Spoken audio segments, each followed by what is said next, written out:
नमस्कार दोस्तों, स्वागत है आपका डायनेमिक डीके में daily news with Dinesh Kumar के। आज के वीडियो में हम बात करने वाले हैं 10 अगस्त 2020 के इंपॉर्टेंट न्यूज के बारे में। दोस्तों, खबरें और वीडियो के लास्ट में कवर होने वाले मजेदार फैक्ट्स को जानने के लिए ये वीडियो आखिर तक देखिएगा। पहले बात करते हैं आज के वीडियो के की अट्रैक्शंस के बारे में।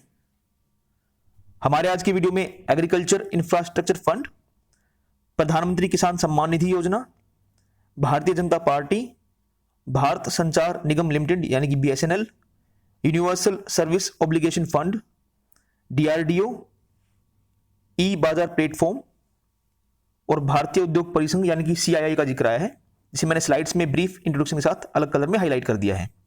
चलिए वीडियो शुरू करते हैं। प्रधानमंत्री नरेंद्र मोदी ने कल कृषि अवसंरचना कोष यानी कि एग्रीकल्चर इंफ्रास्ट्रक्चर फंड जो है उसके अंतर्गत 1 लाख करोड़ रुपए की वित्तीय सुविधा की शुरुआत की। हमने कल के वीडियो में बताया था इस बारे में। ये जो फंड होगा ये कृषि उद्यमियों, स्टार्टअप, कृषि प्रौद्योगिकियों और फसल कटाई प्रवृत्ति प्रबंधन और कृषि परिसंपत्ति पोषण से जुड़े किसान समूहों के लिए है। इस मौके पर श्री मोदी ने कहा कि ये योजना किसानों को आत्मनिर्भर बनाएगी। श्री मोदी ने प्रधानमंत्री किसान सम्मान निधि योजना के अंतर्गत 8 करोड़ 55 लाख से अधिक कृषक लाभार्थियों को 17,100 करोड़ रुपए की छठी किस्त जारी की। इस मौके पर श्री मोदी ने कहा कि भारत के पास भंडारण, शीतगृह और खाद्य प्रसंस्करण जैसे फसल कटाई प्रवृत्ति प्रबंधन में निवेश करने और जैविक तथा पोषक आहार जैसे क्षेत्रों में वैश्विक उपस्थिति बनाने की अपार संभावनाएं हैं। उन्होंने किसानों से अपने खेतों में कम मात्रा में फर्टिलाइजर का इस्तेमाल करने की सलाह दी। उन्होंने कहा कि यह योजना कृषि में स्टार्टअप के लिए एक अच्छा अवसर उपलब्ध कराएगी। इससे ग्रामीण क्षेत्रों में रोजगार के अधिक अवसर उपलब्ध होंगे। देश में कृषि से जुड़ी सुविधाएं तैयार करने के लिए 1 लाख करोड़ रुपए के विशेष फंड को लॉन्च किया गया है, जिससे गांव-गांव में बेहतर भंडारण यानी स्टोरेज, आधुनिक कोल्ड स्टोरेज की चेन तैयार करने में मदद मिलेगी और गांव में रोजगार के अनेक अवसर तैयार होंगे। इसके साथ साथ किसान सम्मान निधि के 17,000 करोड़ रुपए जो हैं वो सीधे 8.5 करोड़ किसानों के खाते में जमा हो गए हैं।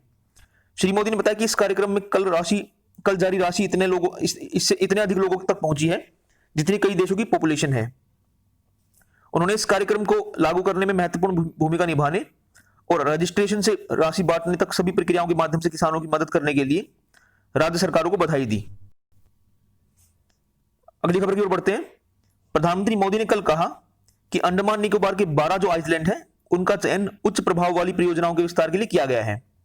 उन्होंने अंडमान और निकोबार द्वीप समूह में भारतीय जनता पार्टी के कार्यकर्ताओं को वीडियो कॉन्फ्रेंसिंग के जरिए संबोधित करते हुए कहा कि सरकार समुद्री खाद्य पदार्थ, जैविक उत्पाद और नारियल आधारित उत्पादों से संबंधित उद्योगों पर जोर दे रही है। उन्होंने कहा कि नए भारत के विकास के लिए पूरे राष्ट्र की प्रगति आवश्यक है। श्री मोदी आज अंडमान निकोबार द्वीप समूह को भारत की मुख्य भूमि में चेन्नई से जोड़ने वाली आधुनिक समुद्री दूरसंचार केबल प्रणाली का शुभारंभ करेंगे। श्री मोदी नई दिल्ली में वीडियो कॉन्फ्रेंसिंग के जरिए देश की सबसे लंबी और अनोखी समुद्री दूरसंचार केबल प्रणाली को राष्ट्र को समर्पित करेंगे। 2300 किलोमीटर लंबी ये जो केबल है ये चेन्नई को केंद्र शासित प्रदेश के 8 द्वीपों से जोड़ देगी। इस केबल लाइन को सार्वजनिक क्षेत्र की बीएसएनएल ने यूनिवर्सल सर्विस ऑब्लिगेशन फंड के तहत समुद्र तल पर बिछाया है। सामरिक दृष्टि से महत्वपूर्ण इस परियोजना पर 1224 करोड़ रुपए की लागत आई है और इसका कार्य 2 साल के रिकॉर्ड समय में पूरा किया गया है। इसके तहत केंद्र शासित प्रदेश के Swaraj Dweep, little Andaman, Car Nicobar, Kamorta, great Nicobar, long island, Rangat और राजधानी पोर्ट ब्लेयर को समुद्री केबल से जोड़ा गया है, जिसे भी वहां के आइलैंड के नाम है। इस ऑप्टिक केबल में 4 फाइबर जोड़े गए हैं जिनकी क्षमता 6.4 टेराबाइट डेटा को प्रति सेकंड प्रति फाइबर की रफ्तार से भेजना है। इससे भविष्य में 5G सेवाओं को भी शुरू किया जा सकता है। इस परियोजना के शुरू होने से आरंभिक चरण में द्वीप समूहों को 400 गीगाबाइट प्रति सेकंड की रफ्तार से डेटा मिलेगा। अगली खबर की ओर बढ़ते हैं। रक्षा मंत्रालय आत्मनिर्भर भारत को बढ़ावा देने के लिए बड़े पैमाने पर तैयारी कर रहा है। रक्षा मंत्री राजनाथ सिंह ने कहा कि उनका मंत्रालय रक्षा उत्पादन में स्वदेशी तकनीक को बढ़ावा देने के लिए निर्धारित समय सीमा के बाद 101 वस्तुओं के आयात पर प्रतिबंध लगाएगा। उन्होंने ट्वीट संदेश में कहा कि प्रधानमंत्री ने 5 स्तंभों पर आधारित आत्मनिर्भर भारत का आह्वान किया है।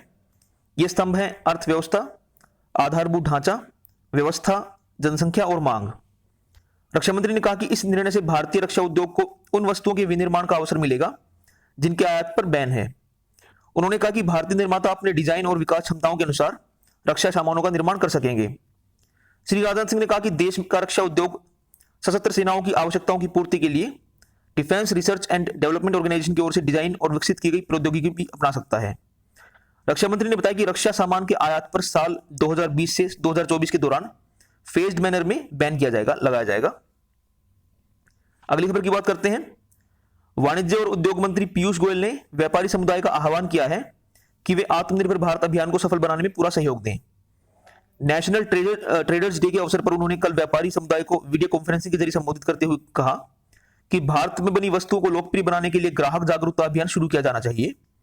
उन्होंने कहा कि व्यापारियों को अवैध व्यापारिक गतिविधियां करने वालों का भी भंडाफोड़ करना चाहिए और भारत के प्रति मित्रता न रखने वाले देशों से घटिया किस्म की वस्तुओं का आयात करने वालों की असलियत उजागर करनी चाहिए। श्री गोयल ने कहा कि आत्मनिर्भर भारत अभियान से व्यापारिक समुदाय को बड़ा फायदा होगा।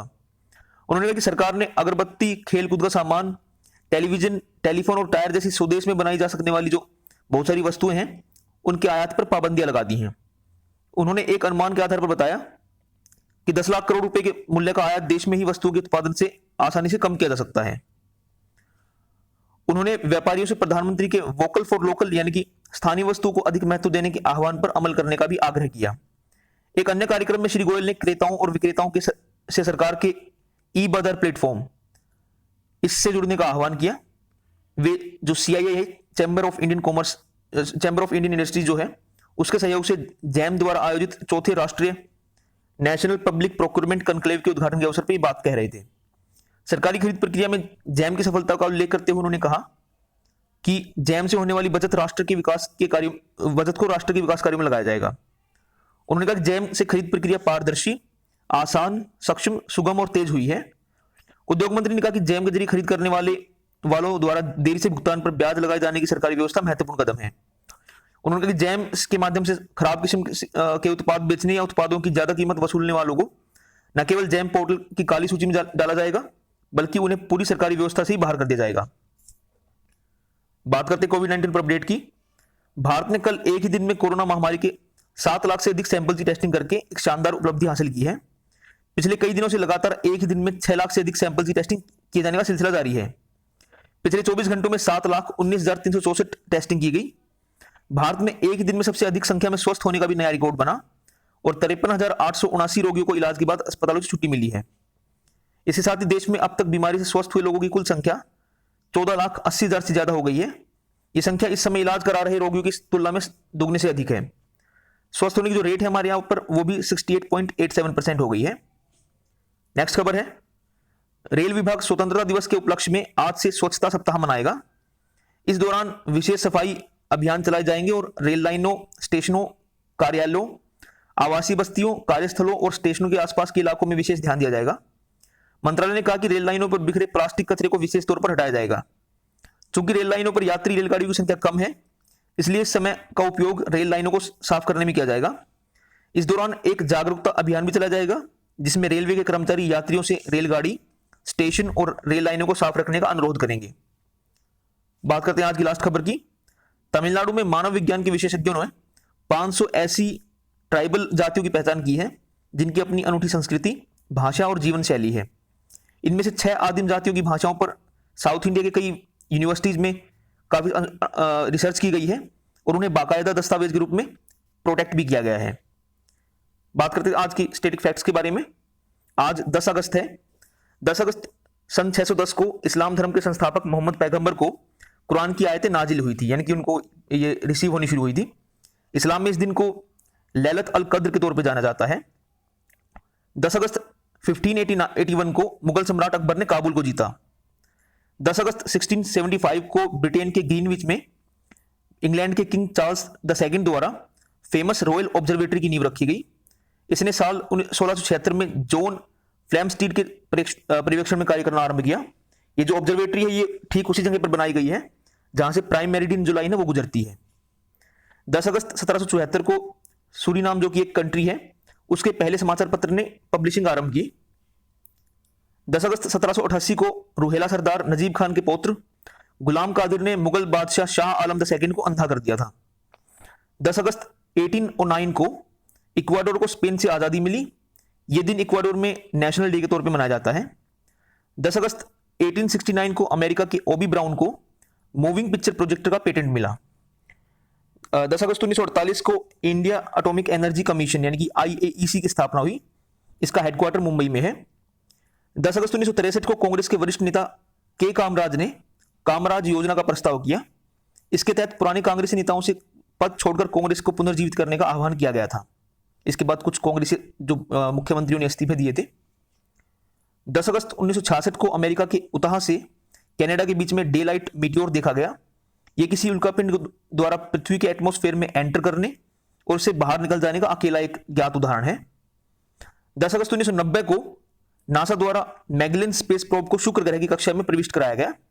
यह एक रोबोटिक स्पेस प्रोब थी जिसने शुक्र ग्रह की सतह के बारे में जानकारी जुटाते हुए 8 महीने बिताए। इसे फ्लोरिडा के कैनेडी स्पेस सेंटर से 4 मई 1989 को छोड़ा गया था। 10 अगस्त 2003 को रूस के अंतरिक्ष यात्री यूरी मेलेनचेंको अंतरिक्ष में विवाह करने वाले पहले व्यक्ति बने। उन्होंने इंटरनेशनल स्पेस स्टेशन में रहने के दौरान एक्टेरिना दमित्रेवा से विवाह किया। 10 अगस्त 2008 को ब्रिटेन के साइकिलिस्ट निकोले कुक ने बीजिंग ओलंपिक में गोल्ड मेडल जीता, जो कि ओलंपिक खेलों में ब्रिटेन को मिलने वाला कुल 200वां स्वर्ण पदक था। 10 अगस्त 2016 को दक्षिण कोरिया के निशानेबाज जिन जोंग ओह ने रियो ओलंपिक में पुरुषों की 50 मीटर पिस्टल स्पर्धा में गोल्ड मेडल जीता और वो एक ही स्पर्धा में 3 लगातार ओलंपिक खेलों में स्वर्ण पदक जीतने वाले दुनिया के पहले निशानेबाज बन गए। 10 अगस्त 2017 को वैज्ञानिक अध्ययन में निकोटिनामाइड एडेनाइन डाइनुक्लेटाइड की कमी को गर्भपात और मल्टीपल बर्थ डिफेक्ट्स का मुख्य कारण पाया गया। ये जो स्टडी थी ये new England journal of medicine में छपी थी। 10 अगस्त 2017 को अमेरिकी राष्ट्रपति डोनाल्ड ट्रंप ने अफीम की लत यानी कि ओपियोइड एडिक्शन को एक नेशनल इमरजेंसी घोषित किया। 10 अगस्त 1860 को भारतीय शास्त्रीय संगीत को पुनर्जीवन देने वाले प्रसिद्ध भारतीय संगीतकार विष्णु नारायण भातखंडे का जन्म महाराष्ट्र के बालुकेश्वर में हुआ। उन्होंने हिंदुस्तानी शास्त्रीय संगीत पर पहला आधुनिक शोध पत्र लिखा और लखनऊ में जो Bhatkhande music institute of deemed university है वो उन्हीं के नाम पे है। 10 अगस्त 1894 को भारत के चौथे राष्ट्रपति वीवी गिरी का जन्म ओडिशा के बेरहामपुर में हुआ। 10 अगस्त 1927 को भारत के पहले खगोलविद M.K. वेनु बप्पू का जन्म चेन्नई में हुआ। उन्हें अमेरिकी एस्ट्रोनॉमर ओलिन चैडोक विल्सन के साथ मिलकर विल्सन बप्पू इफेक्ट की खोज के लिए जाना जाता है। 10 अगस्त 1986 को पूर्व थल सेनाध्यक्ष जनरल A.S. वैद्य की पुणे में गोली मारकर हत्या कर दी गई। वो 1984 में ऑपरेशन ब्लू स्टार के दौरान भारत के थल सेनाध्यक्ष थे। उसके अलावा 10 अगस्त 1995 को हिंदी के प्रसिद्ध व्यंग्यकार हरिशंकर परसाई की डेथ हुई। साथ ही ये थे आज की खबरें और स्टैटिक फैक्ट्स। मुझे उम्मीद है कि आपको वीडियो पसंद आया होगा। Please like the video, subscribe to my channel, share this video with all your friends and don't forget to press the bell icon. Thank you दोस्तों, बाय।